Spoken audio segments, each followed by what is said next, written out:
I bought back my parents' foreclosed house to help them. Then my sister moved in with her boyfriend and acted like they owned it. I tried to keep it cool until they insulted my son and I snapped. I'm a 34-year-old single parent to my amazing kid, Ethan. A 10-year-old boy who's literally the only person in this world I truly care about. I work as a project manager in Austin. I make good money now, about $280,000 a year. But the road to get here was absolute hell. So I guess I should start from the beginning. My family has always been completely messed up, to put it mildly. My parents always had a favorite child, and it sure as heck wasn't me. My younger sister Amber could do no wrong in their eyes. She was the gifted one, the special one, the one who deserved everything while I got nothing. I still remember that day so clearly. I was 19, had just gotten my acceptance letter to UC Berkeley. I was so freaking excited, the first person in our family going to a prestigious school. I ran into the living room waving that letter around, and my parents called me to sit down with these weird, serious expressions. "Megan, we need to talk about college," my dad said, not even looking me in the eye. I sat there still excited, thinking maybe they were going to surprise me with something for graduation or whatever. "Yeah, I was that naive. We've used your college fund for Amber," my mom said, like she was telling me we were having pizza for dinner. "She's been accepted into this exclusive arts program in New York. It's a once-in-a-lifetime opportunity." I just sat there completely stunned. "You what?" "My entire college fund. All of it." They nodded, like this was the most reasonable thing in the world. "You can take out student loans," my dad said, "but this opportunity for Amber won't come around again." I was done with their favoritism and the way they were using me to achieve Amber's dreams. I figured I'd do better alone. So that night, I packed everything I owned into my crappy Honda Civic and left. Nobody even came out to say goodbye. I drove straight to Austin, sleeping in my car the first few nights until I found a tiny apartment and the first of many crappy jobs. For years, all I heard from my parents were updates about Amber. Amber's artwork was featured in a student showcase. Amber met this famous artist. Amber, Amber, Amber. Never once did they ask how I was doing or if I was even alive. I worked 3 jobs while taking classes at community college. Mornings at a coffee shop.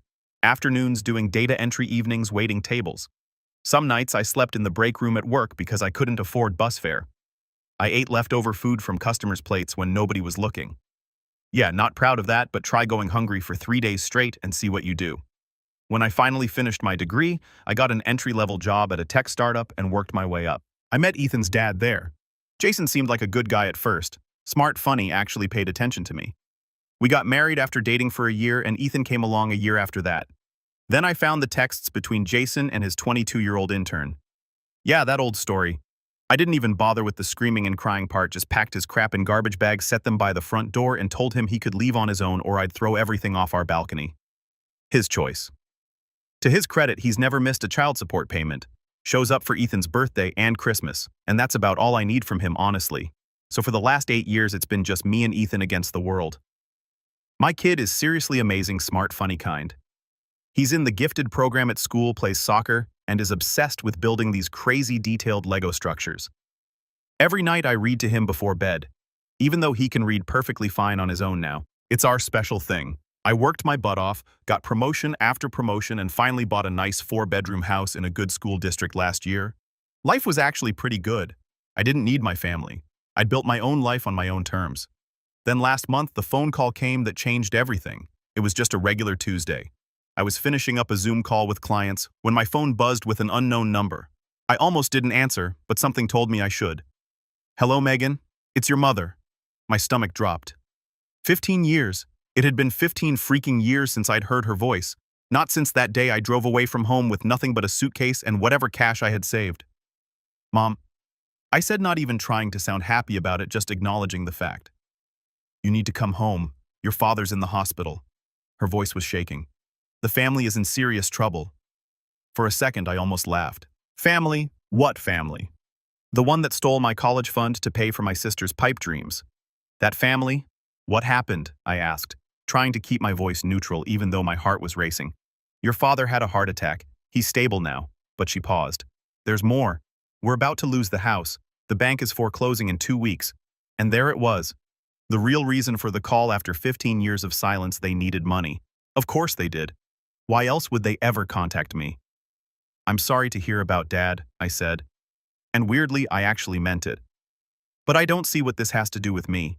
Please, Megan, just come home. We need to talk in person. I should have said no. I should have hung up. But something in her voice, real fear, maybe actual desperation, got to me. Plus, there was this tiny part of me that wanted to see them squirm to show up successful as heck after they threw me away. I'll think about it, I said, and ended the call. That night, after putting Ethan to bed, I sat on my back porch staring at the stars. Should I go? Should I ignore them? I texted my best friend Tara, asking what she thought. They only called because they want something. She texted back immediately. You don't owe them anything. She was right. But I kept thinking, what if my dad died? Would I regret not seeing him one last time? And more importantly, could I pass up the chance to show them exactly what they lost when they chose Amber over me? The next morning, I made arrangements to work remotely for a few days. Told Ethan we were taking a short trip and packed our bags. I wasn't going back for them. I was going back for me. The drive to San Antonio took about an hour and a half. Every mile closer made my stomach twist into tighter knots. Ethan was quiet beside me, playing some game on his tablet. Mom, where are we going exactly? He finally asked. We're going to meet your grandparents, I said. The words felt strange in my mouth. I have grandparents. His eyes went wide. You never talked about them before. That's when it really hit me. My parents didn't even know Ethan existed. They had a grandson for 10 years and never once asked about him. What kind of people do that? When we pulled up to the house, I sat in the car for a solid minute, just staring. It looked smaller than I remembered, run down. The paint was peeling, the lawn was overgrown, and one of the shutters was hanging crooked, a far cry from the nice home it was when I left. My mother opened the door before we even reached it. She looked so much older, gray hair, deep wrinkles around her eyes. For a moment, I felt a tiny bit sorry for her. Then her gaze shifted to Ethan, and her hand flew to her mouth. Oh my God, she whispered. My father appeared behind her, leaning heavily on a cane.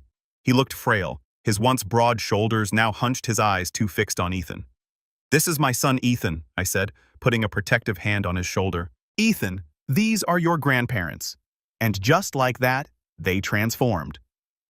Suddenly, they were all smiles and sweet talk.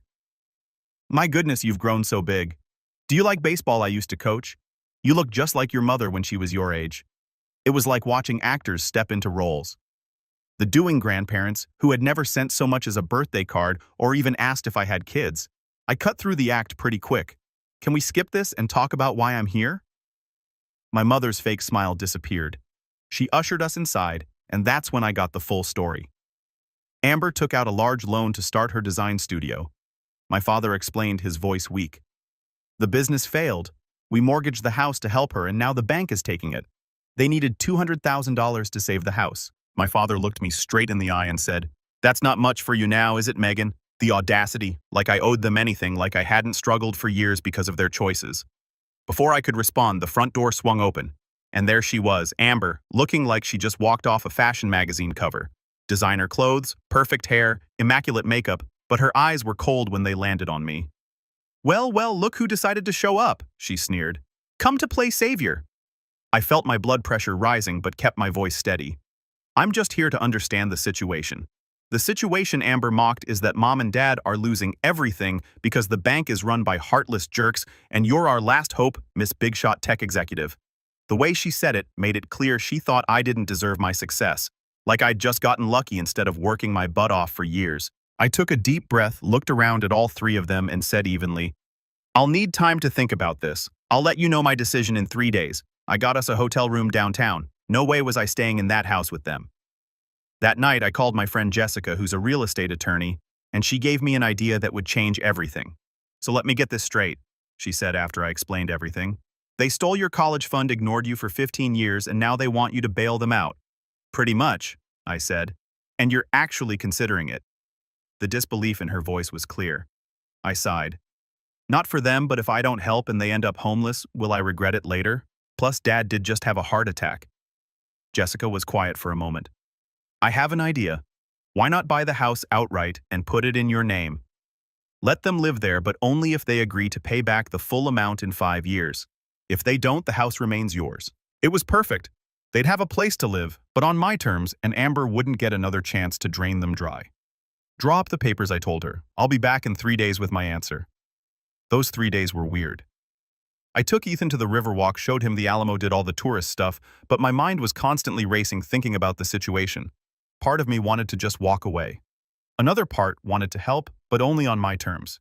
And a small petty part of me that I'm not particularly proud of wanted to see the look on their faces when I laid out my conditions. 3 days later, Jessica and I walked into my parents' house with a contract. My parents were sitting in the living room looking nervous. Amber was there too, scrolling through her phone like nothing important was happening. "I've made my decision," I said, sitting down across from them. Jessica placed the contract on the coffee table. "I'll pay off the $200,000 loan. The house will be in my name. You can continue living here, but only as tenants. To regain ownership, you must pay back the full amount within 5 years. If not, the house stays mine." The silence that followed was deafening. My mother's face crumpled and she started crying.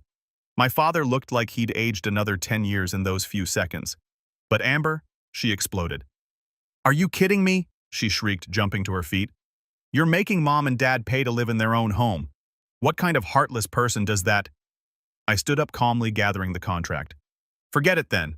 Good luck with the bank. Wait," my father said quickly, reaching out a shaky hand. "We accept your terms." Amber stared at him in disbelief. "Dad, you can't be serious. We don't have a choice, Amber," he said quietly.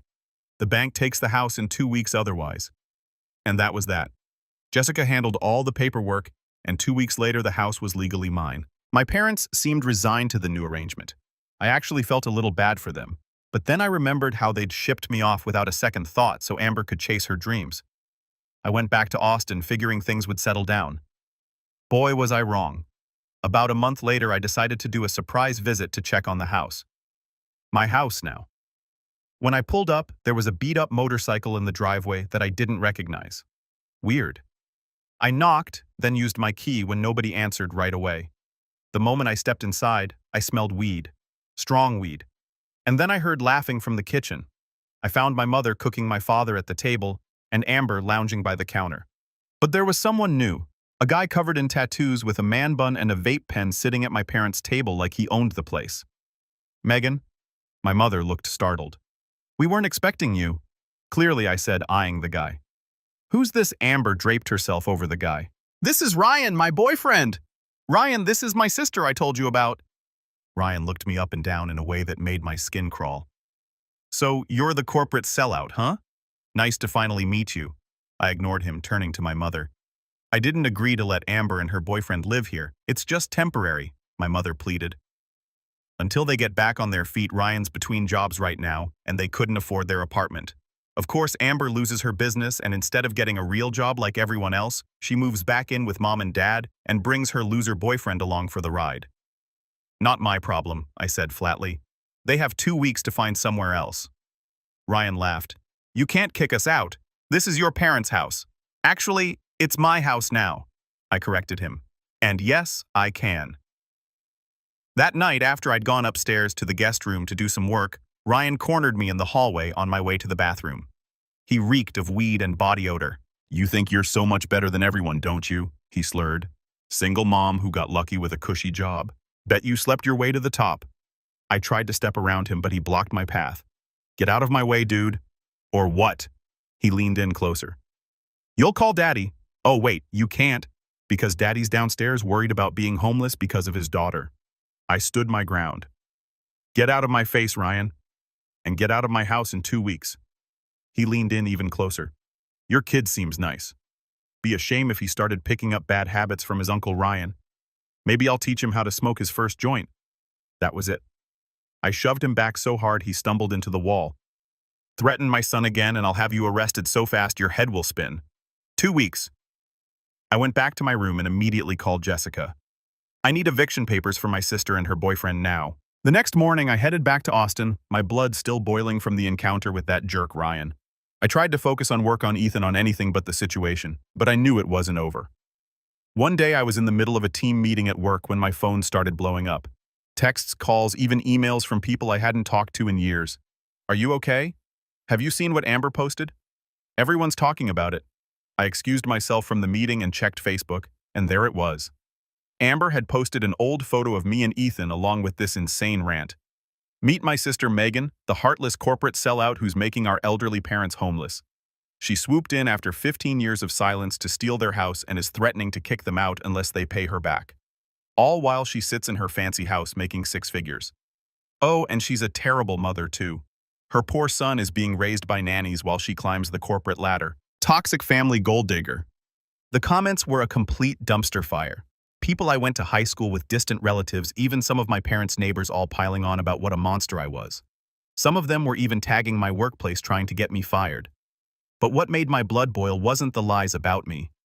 It was that she dragged Ethan into it, used his picture without permission, made him part of this garbage. Then my phone rang. It was Ethan's school. My heart dropped. "Miss Patterson, this is Mrs. Rodriguez from the front office. Ethan is quite upset. Apparently some of his classmates have been showing him some social media posts about your family." I felt sick. My hands were shaking as I told my boss I had a family emergency and raced to Ethan's school. When I got there, he was sitting in the counselor's office, his eyes red from crying. "Mom," he said in this small voice that broke my heart, "why is Aunt Amber saying those things about us online? My friend Jake showed me on his phone." I knelt down and hugged him tight. "Sometimes adults don't handle their problems very well, buddy. What Aunt Amber did was wrong. None of what she's saying is true. She said, 'You're a bad mom.'" He whispered against my shoulder. I pulled back to look him in the eyes. "Do you think I'm a bad mom?" He shook his head immediately. "You're the best mom. Then that's all that matters." I took Ethan home, called Jessica immediately, and told her what happened. "I want them out, all of them." "Now, whoa, slow down," she said. "What happened?" After I explained, she sighed. "I can draw up eviction papers for Amber and Ryan today, but your parents." "I'm not evicting my parents," I clarified. "Just the leeches living off them." That afternoon, Jessica drove down from Austin to meet me, and together we returned to the house. Ryan answered the door looking like he'd just woken up even though it was 2 in the afternoon. "What do you want now?" he sneered. Jessica stepped forward. "All business. Amber Patterson and Ryan Daniels. I'm serving you with eviction papers. You have 48 hours to vacate the premises, or we will proceed with formal eviction through the courts." Ryan laughed. "You can't be serious." Amber appeared behind him, arms crossed. "This is my parents' house. You can't kick me out?" "Actually, it's my house," I corrected her. "And yes, I can." I also handed her a cease and desist letter Jessica had drafted. "Take down that Facebook post and all other social media posts about me and my son immediately, or face legal action for defamation and unauthorized use of my child's image." Amber stepped toward me, her face twisted with anger. "You think you're so powerful. You and your little child are just leeches.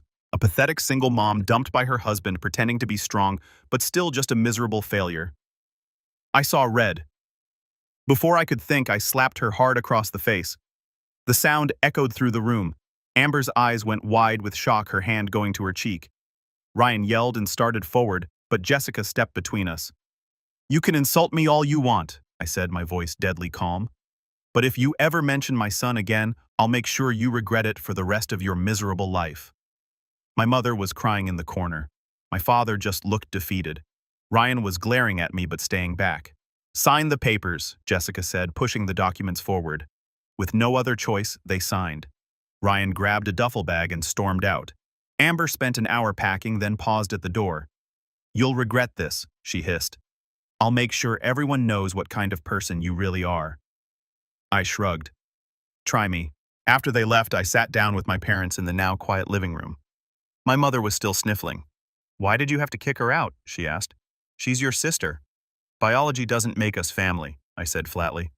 "Her actions do, and she crossed a line when she dragged my son into this mess." My father sighed. "We just wanted to help her get back on her feet." "That's always been the problem," I replied. "You're always helping Amber, even when it hurts everyone else." I stayed long enough to make sure Ryan and Amber were really gone, then headed back to Austin. The drive home was a mix of emotions: anger at Amber, frustration with my parents' worry about Ethan, but also a strange sense of relief, like I'd finally stood up for myself after all these years. The next few months after kicking Amber and Ryan out were interesting to say the least. Amber made good on her threat to trash me online. She didn't just stop at Facebook. She went full nuclear: Instagram, Twitter, even freaking TikTok. She created this whole series called My Sister the Monster, where she'd tell these completely exaggerated or straight-up fake stories about me.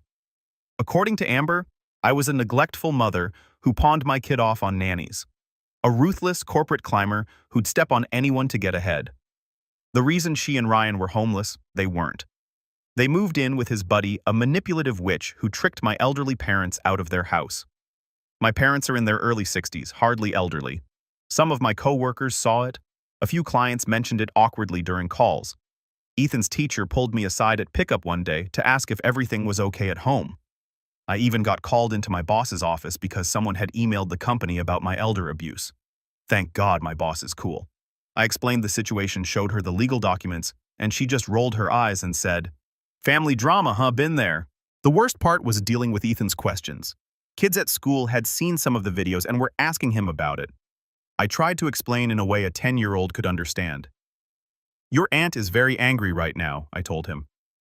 "Sometimes when people are angry, they say things that aren't true." "But why is she so mad at you?" he asked, confused. "How do you explain decades of family dysfunction to a kid?" I just said, "Sometimes people think life should be fair, and when it isn't, they blame others instead of themselves." Surprisingly, that satisfied him. Kids are way more perceptive than we give them credit for. As for my parents, they were adjusting to the new normal. They were quiet, subdued around me. They didn't talk about Amber, just polite conversation and careful compliance with the terms of our agreement. I didn't leave them homeless or charge them rent, but they knew where the boundaries were now. Every month, I'd bring Ethan to visit, not because I'd forgiven them, but because I wanted him to have grandparents even if they weren't great ones. The funny thing about social media drama is that it dies down pretty quick. People get bored and move on to the next outrage. By month 3, Amber's posts were getting fewer and fewer interactions. By month 6, she'd given up entirely. I found out through my mom, who quickly regretted bringing her up, that Amber and Ryan had broken up. Apparently, he cheated on her with some bartender. Karma's a jerk, I guess. Last I heard, Amber was working as a receptionist at a hair salon in Houston. A far cry from the famous artist my parents had sacrificed everything for. I'd be lying if I said I didn't feel a tiny bit of satisfaction about that. But here's where things get complicated.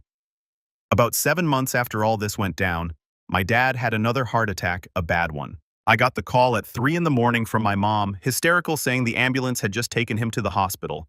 I drove to San Antonio in the middle of the night, leaving Ethan with my neighbor. When I got to the hospital, my mom was sitting alone in the waiting room, looking small and terrified. "Where's Amber?" I asked, sitting down beside her. "I called her," my mom said quietly. "She said she'd try to come tomorrow if she could get off work."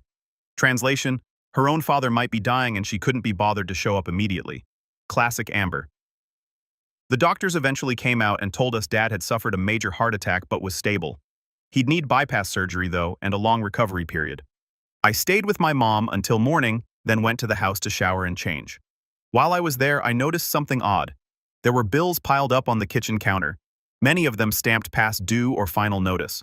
When I confronted my mom about it, she broke down crying. "We've been trying to make the payments to you, but with your father's medical bills from the first heart attack." She couldn't finish the sentence. I just stood there watching her cry. The performance was impressive, I'll give her that. But I wasn't falling for it this time. This was the same woman who stole my college fund without a second thought, who never once asked if I had enough to eat while I was working 3 jobs. "Funny how you only remember I exist when you need something," I said coldly. My mom looked up, tears still streaming down her face. "Megan, please, we're really struggling." "And where's Amber in all this?" I asked, flipping through the bills. "Why isn't she helping? She's the reason you're in this mess in the first place. She's going through a hard time right now," my mom said weakly. Of course, Amber was always going through something, always the victim, always the priority. I spent the morning going through their finances, and it was worse than I thought. They were basically living on Social Security and a tiny pension. The medical bills from Dad's first heart attack had drained their savings. But then, I found something interesting buried in a stack of mail. A receipt for a $500 birthday gift they'd sent Amber just last month. They were skipping payments to me but still spoiling her.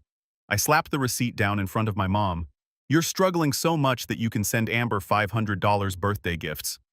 My mom had the decency to look embarrassed. It was her 30th birthday. We wanted to do something special. "You know, when was the last time you remembered my birthday?" "Never. Not once in 15 years. "That's not fair, Megan. We sent you cards." I cut her off. "You never sent a thing.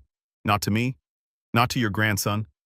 I called the hospital to check on Dad, then grabbed my purse to leave. My mom followed me to the door. "Please, Megan.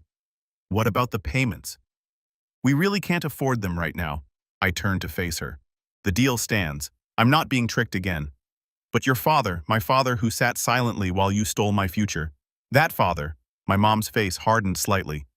We gave you life, Megan. We raised you. Don't you think you owe us something for that? And there it was. The manipulation, the guilt trip. Same old tactics. I don't owe you anything, I said firmly. You're not homeless. You have a roof over your heads because of me, but I'm not your ATM anymore. I did end up hiring a home health aide for my dad after his surgery. Not for them, but because it was the decent thing to do. I didn't take time off work, though. I'd wasted enough of my life on them. Amber showed up exactly once during Dad's recovery. Stayed for about 2 hours, took some selfies in the hospital to post online about being a devoted daughter, then left claiming she had work obligations. I managed to avoid her completely, which was definitely for the best.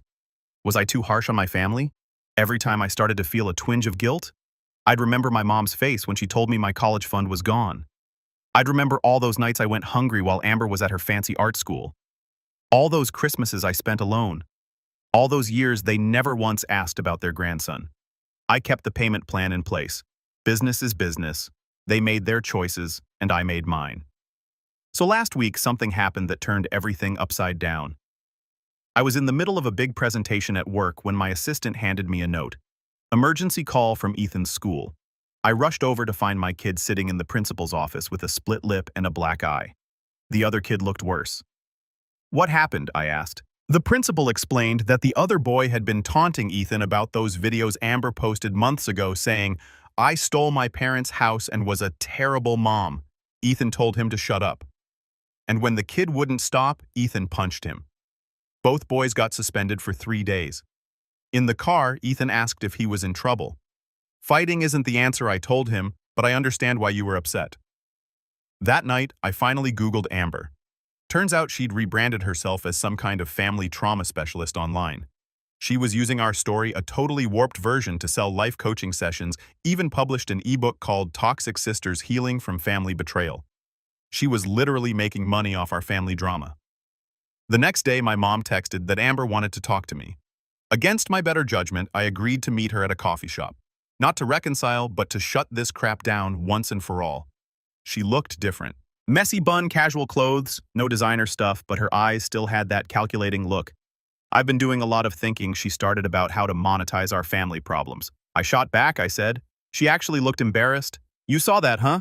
We argued for a bit, rehashing old wounds, then she dropped this bombshell. I'm broke, Megan. Completely broke. The coaching thing isn't working. Ryan maxed out my credit cards before he left. I don't know what to do. I laughed in her face. Welcome to real life, Amber. This is what it's like when nobody bails you out.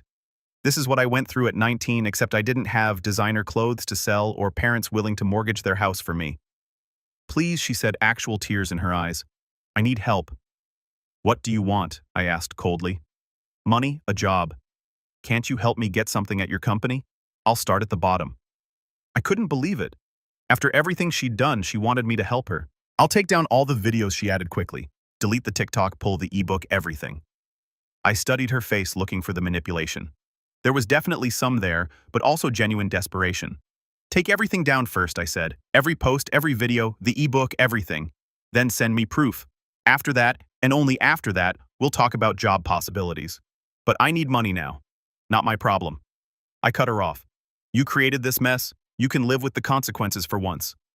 The next week, she actually did take down all her content about me and sent screenshots proving it. I was surprised she followed through. I know someone who runs a small marketing firm in Dallas, an entry-level position barely above minimum wage.